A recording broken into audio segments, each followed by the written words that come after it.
नमस्कार, मैं हूं आबिद राज। आप देख रहे हैं A two max YouTube channel. Siwan के डिजिटल के सबसे बड़े प्लेटफॉर्म में आपका बहुत बहुत स्वागत है। आगामी विधानसभा चुनाव का ऐलान हो चुका है। तारीखें अभी तय नहीं की गई है, नोटिफिकेशन जारी नहीं हो पाया है, लेकिन सारी पार्टियां अपने अपने स्तर से तैयारियां कर रहे हैं। सारे पार्टियां जो है वर्चुअल रैली के माध्यम से जो है कि अपने कार्यकर्ताओं को संबोधित कर रहे हैं, बूथ लेवल पे कार्य कर रहे हैं। इसी संबंध में आज हम चुनावी हलचल में चले हैं दरौंदा के विधानसभा क्षेत्र में हसनपुरा के जो कांग्रेस के यहाँ प्रेसिडेंट है जावेद अली से उनसे बात करेंगे क्या कुछ तैयारियां कांग्रेस की तरफ से यहाँ चल रही है, क्योंकि जावेद अली जो है यहाँ पे काफ़ी एक्टिव रहते हैं। हर मामले में उन्होंने डीएम से लेकर सीएम तक को चिट्ठी लिख देते हैं और हर जो देखा जाता है कि कार्यक्रम में महागठबंधन का जो कार्यक्रम होता है उसमें ये शामिल होते हैं। तो हम बात करेंगे जावेद अली से क्या कुछ तैयारियाँ चल रही है। बहुत बहुत स्वागत है। धन्यवाद आपका, मीडिया बंधुओं का। जावेद जी, एक बात बताइए कि चुनाव जो है मौसम जो है अपने सवाब पे है, सारी पार्टियां अपने अपने स्तर से तैयारी कर रही हैं, तो क्या आप लोगों को क्या लगता है कि इस बार आपकी पार्टी सिवान विधानसभा से किसी भी एक सीट पे चुनाव लड़ सकती है? देखिए, सबसे पहले तो मैं ए टू मैक्स चैनल के माध्यम से विषम परिस्थितियों में भी कांग्रेस का झंडा मजबूती के साथ जिला में थाम कर रखने वाले ब्लॉक से लेके जिला स्तर के तमाम कार्यकर्ता और पदाधिकारियों को बहुत बहुत धन्यवाद देता हूं कि उन्होंने इस विषम परिस्थिति में भी, ऐसे सिचुएशंस में भी उन्होंने कांग्रेस पार्टी को सिवान जिला में जिंदा रखा, मजबूत बना के रखा। रही बात चुनाव की, तो सभी दल, सिर्फ कांग्रेस नहीं, जो भी दल हैं, सब दल अपने अपने तरीके से अपनी तैयारियां कर रहे हैं। रही बात महागठबंधन के नाम पे राजद की, कि राजद 8 सीटों पे तैयारियां कर रही है, तो कांग्रेस भी 8 सीटों पे तैयारियां कर रही है। कांग्रेस के भी कार्यकर्ता लगे हुए हैं। तो ये तो होता रहता है, ये इंटरनल चीजें हैं, ये चलती रहती हैं निरंतर रूप से, चाहे चुनाव हो या चुनाव बाद में हो, ये लगातार प्रक्रिया है, ये चलती रहती है। तो जावेद जी, ये बताया जाए कि क्या कुछ टास्क आप लोग के पटना के निर्देश पे आप लोग को मिला है कि किस तरह के आप लोग जनसंपर्क कर रहे हैं, बूथ लेवल पे काम कर रहे हैं? अभी तो सदस्यता अभियान चल रहा है डिजिटल, और सदस्यता अभियान के बाद फिर जैसे ही चुनाव की तिथि का ऐलान होगा तो फिर सारे लोग एग्रेसिव हो जाएंगे। रही बात गठबंधन की, तो मैं प्रदेश हाईकमान से और राष्ट्रीय आला कमान से, मैं as a president of Hasanpura block, मैं ये मांग करता हूं कि कांग्रेस पार्टी सिवान जिला की कम से कम 4 सीटों पे चुनाव लड़े। ये हर हाल में सुनिश्चित होना चाहिए, क्योंकि मुझे नहीं लगता कि कोई भी सिवान जिला का 8 ऐसा सीट है जहां कांग्रेस ने प्रतिनिधित्व जनता का नहीं किया हो। हमारे लिए कोई सीट सिवान जिला की नई नहीं है। परिसीमन नया हो सकता है, लेकिन वो वोटर नए नहीं है। सबने कांग्रेस को वोट किया है, सबने कांग्रेस के विधायक बनाकर विधानसभा में भेजा है। रही बात दावेदारी की, तो दावेदारी 4 मेरे तरफ से, मैं सिंगल 2 और ये इक्वेशन और कॉम्बिनेशन नहीं, क्योंकि जब जदयू के साथ महागठबंधन के नाम पे चुनाव हो रहा था सिवान में, तो उस वक्त राजद, जो आज 8 की बात कर रहे हैं, 5 सीटों पे जदयू लड़ा था, और एक कांग्रेस की सीट को इन लोगों ने लेके 3 सीट पे लड़े थे। 3 में गठबंधन के बाद 2 ये जीते, 4 जेडीयू जीता, जेडीयू 3। तो ये स्थिति रही यहाँ। तो मैं समझता हूं कि कांग्रेस पार्टी को 4 सीटों पे निश्चित तौर पे सिवान में लड़ना ही चाहिए। वो कौन कौन सा सीट होगा जो 4 सीट की आप बात कर रहे हैं? आपको क्या लगता है कि आरजेडी आपको 4 सीट दे पाएगी? देखिए, हम संगठन के लोग हैं, और संगठन के लोग, संगठन में रहने वाले हर कार्यकर्ता या पार्टी का कोई भी वर्कर पदाधिकारी, सब लोग चुनाव लड़ना चाहते हैं। हम भी चाहते हैं चुनाव लड़ना। रही बात सीटों की कि कौन कौन सी सीटें, 8 सीटों में से कोई भी 4 सीट हमारे लिए, कांग्रेस पार्टी का जो आइडियोलॉजी है उस हिसाब से लिए हमारे लिए कोई इक्वेशन नहीं है। हम लोग भारतीयता की लड़ाई लड़ते हैं, भारत कैसे मजबूत हो ये हम सोचते हैं। इसलिए 4 सीट में से 4 सीटें 8 में से कोई भी हो, हमें कोई फर्क नहीं पड़ता कि दरौदा क्या है, रघुनाथपुर क्या है, दरौली क्या है, बड़हरिया क्या है, सिवान क्या है, महाराजगंज क्या है, बसंतपुर क्या है, जीरादेई क्या है। क्योंकि हम जानते हैं अभी मौजूदा जो भी अब तक, आप अल्पसंख्यक से ही ले लीजिए, लोग धावा बोल चुके हैं बड़हरिया और रघुनाथपुर। क्यों भाई? ना रघुनाथपुर से आज तक कोई कैंडिडेट जीत पाया, बड़हरिया तो खैर अभी नया बना है, लेकिन डोमिनेंसी नहीं रहने के बावजूद भी जीरादेई से जौगार हुसैन साहब जीतते रहे कांग्रेस के सिंबल पे। जीरादेई से ही राजद के अभी जो सबसे बड़े सुरमा हैं जिला के महागठबंधन के, डॉक्टर मोहम्मद शहाबुद्दीन साहब, उनको विधानसभा पहुंचाया जीरादेई ने। तो माइनॉरिटी के लोगों को अब तक जो कुछ भी मिला है सिवान में विधानसभा में, वो डोमिनेंसी से नहीं मिला है, सेकुलरिज्म के बुनियाद पे मिला है। और उसका आधार कम वोट लेकिन सर्व समाज के साथ बेहतर रिश्ता, इस बुनियाद पर हम विधानसभा गए हैं। हाँ, ये अलग बात है कि लोकसभा में लगभग काफी दिनों तक मोहम्मद यूसुफ साहब 18 साल 13 साल शहाबुद्दीन, तब 5 साल गफूर, तब लंबा टेन्योर रहा है। लोगों ने माइनॉरिटी को समर्थन दिया है, सारे हिंदू मुसलमान मिलके हमको लोकसभा भेजा है। हमने भी खुले मन से जो भी विधानसभा में प्रत्याशी आए सेकुलर एजेंडे के तहत, उन सारे लोगों को हमने भी पूरी ईमानदारी के और निष्ठा के साथ उनको विधानसभा पहुंचाया है। यही हिस्ट्री है, यही तरजीह है सिवान की। आप भी चुनाव की तैयारियां कर रहे हैं क्या? आप भी एक दावेदारी में है क्या कि हम भी विधानसभा चुनाव लड़ें? देखिए, जहां तक चुनाव की बात है, किसी भी दल का हर कार्यकर्ता की ये ख्वाहिश होती है कि पार्टी हमको सिंबल दे, हम चुनाव लड़ें। ऐसा सिंगल पर्सन आप बताइए जो राजनीति के मैदान में हो और वो ये कहे कि हम चुनाव नहीं लड़ना चाहते, तो ये पूछने वाली बात है।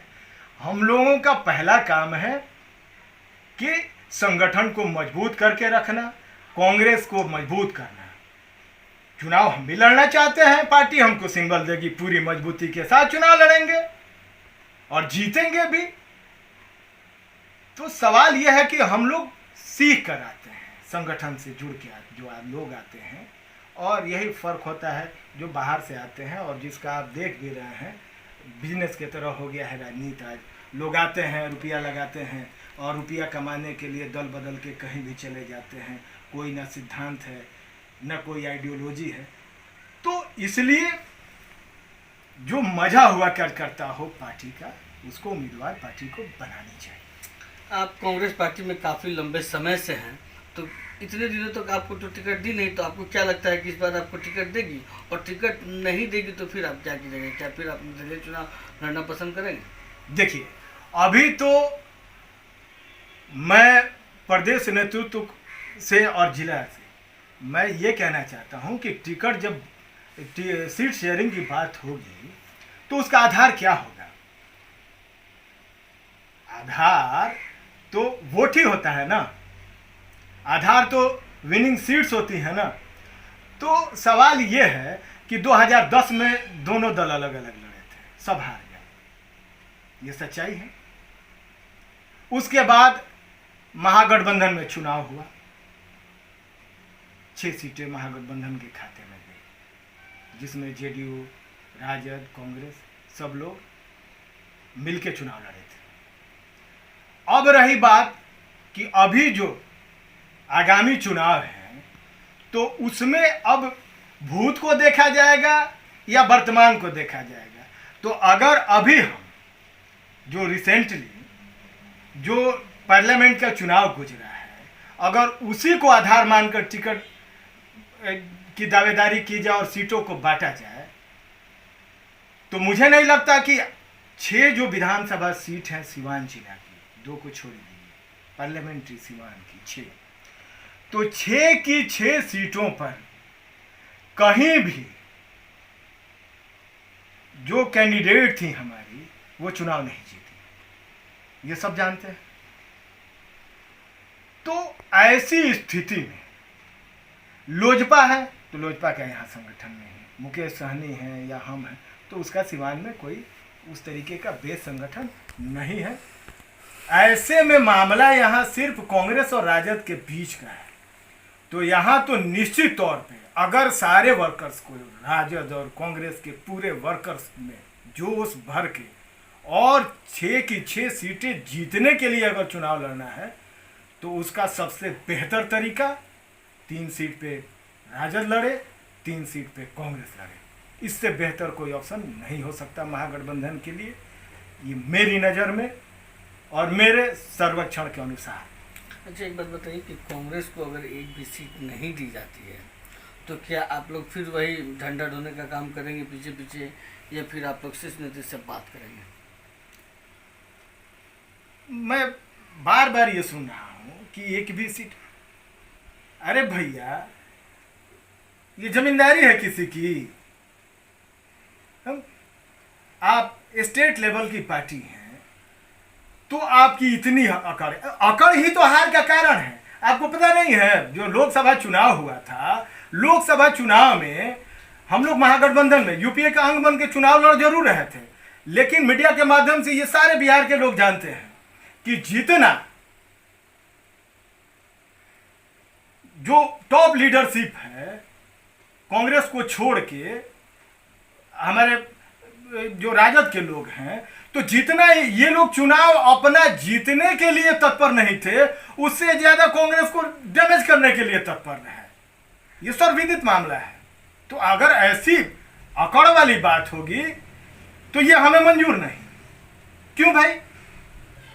आप पार्लियामेंट के इलेक्शन में किसी भी विधानसभा में आप लीड नहीं कर पाए, उसके बाद कैसी हेकड़ी, कैसी दावेदारी? फिर बात अभी तो आपने बोला कि जैसे कि कांग्रेस को हराने के लिए आरजेडी ने एड़ी चोटी जोड़ लगा ली थी, तो फिर आपको पार्टी गठबंधन करके चुनाव क्यों लड़ती है? ऐसा क्यों? देखिए, कहीं ना कहीं तो आप में बहुत डिमेरिट है, या फिर आप हताशे पे आ चुके हैं बिहार में, आपकी मजबूरी है कि अगर उनसे गठबंधन नहीं करते हैं तो हम चुनाव नहीं लड़ सकते हैं, बिल्कुल जमानत जब्त हो जाएगी, तभी तो आप ऐसा करते हैं आपकी पार्टी? नहीं, देखिए सच्चाई यह है कि जो कांग्रेस का बेस वोट है, जो कांग्रेस का बेस वोट था, तो एक ही बेस वोट है, एक ही आइडियोलॉजी है। समझ रहा ना? बेस वोट चाहे राजद हो या कांग्रेस हो या राजद हो, बेस वोट एक ही है कि जो भी सेकुलर लोग हैं वो कांग्रेस को और राजद को वोट करते हैं। तो जब बेस वोट एक, जब आइडियोलॉजी एक, सेकुलर, तो फिर इसमें ऐसी स्थिति क्यों उत्पन्न होती है? जैसे आपने रंजीता रंजन जी को देखा होगा, पप्पू यादव जी को देखा होगा, इवन कन्हैया कुमार को देखा होगा। तो ये सारी चीजें, मेरी विनती है कि अगर हमें हर हाल में नीतीश कुमार को और एनडीए को यहां सत्ता से हटाना है, और वो प्लेटफॉर्म मिल चुका है, क्योंकि कोरोना क्राइसिस में ये सरकार पूरी तरीके से फेल है। कोई भी कहीं से भी ग्रेस मार्क्स इनको नहीं दे सकता, टोटली फेल्योर है। चाहे मामला सड़कों से आने वाले मजदूरों का हो, चाहे आ चुके जो लोग थे क्वारंटीन सेंटर का हो, हर जगह क्या हुआ सबको पता है। इसलिए प्लेटफॉर्म अच्छा है। अब सवाल ये है कि हमारा जो टॉप लीडरशिप है स्टेट का, दोनों जो बड़े घटक दल हैं कांग्रेस और आरजेडी के, वो और प्लस हमारे यूपीए की चेयरपर्सन श्रीमती सोनिया जी। तो ये लोग जैसे ही बेहतर सामंजस्य बैठा के अगर ये चुनाव में हम लोग आएंगे, इसीलिए ना मैंने आपसे कहा कि 3-3 सीटों पे जब कांग्रेस और राजद चुनाव लड़ेंगे सिवान में, तो निश्चित तौर पे दोनों दल के कार्यकर्ता पूरी तन्मयता से, पूरी ईमानदारी के साथ, पूरे हौसले के साथ, पूरी शक्ति के साथ चुनाव मैदान में होंगे। और जब पूरी शक्ति, पूरा हौसला यानी तन मन धन से जब दोनों दल के लोग सिवान में लग जाएंगे तो सारी सीटें हम लोग जीत जाएंगे। अच्छा, मेरा आखिरी सवाल ये है कि अगर आपको टिकट मिलती है तो आपका पसंदीदा सीट कौन सा होगा? देखिए, जहाँ तक मेरी बात है तो मैं उस तरीके का व्यक्ति नहीं, मैं बिल्कुल स्ट्रेट फॉरवर्ड आदमी हूँ। अब कोई ये कहे कि मैं रघुनाथपुर में जाके लड़ूँ, जबकि जो ब्लॉक है हसनपुरा ये दोनों को रिप्रेजेंट करता है। यहाँ 2-2 विधायक होते हैं, बाकी सिवान जिला के अदर क्षेत्रों में हर ब्लॉक का एक विधायक होता है। ये सौभाग्य हसनपुरा का कि यहाँ 2 विधायक होते हैं। रघुनाथपुर का भी विधायक, हसनपुरा का विधायक, दरौदा का भी विधायक, हसनपुरा का विधायक। तो मेरी पहली पसंद, मुझसे अगर आप पूछ रहे हैं तो मेरी पहली पसंद दरौदा होगी, क्योंकि इसमें मेरा घर पड़ता है। लेकिन अब दूसरी पसंद की जहां तक बात आएगी तो मुद्दतों तक हम लोग वोटर रहे हैं रघुनाथपुर में, तो रघुनाथपुर से भी हमारा रिश्ता है, क्योंकि रघुनाथपुर से ही हम कट के अभी दरौदा हुए हैं। तो रघुनाथपुर में भी लड़ जाएंगे, रघुनाथपुर से भी पार्टी हमको सिंबल देती है, रघुनाथपुर से चुनाव लड़ेंगे और दम से लड़ेंगे, मजबूती के साथ लड़ेंगे और हर संभव जीतने की कोशिश करेंगे और जीतेंगे। अभी आप सुन रहे थे हसनपुरा ब्लॉक के कांग्रेस के प्रेसिडेंट जावेद अली से। उन्होंने बताया कि 3 सीट पे हम चुनाव यहाँ सिवान में लड़ेंगे।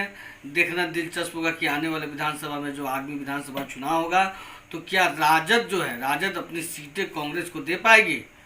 हमें तो ऐसा नहीं लगता है, लेकिन आने वाला समय बताएगा। नमस्कार।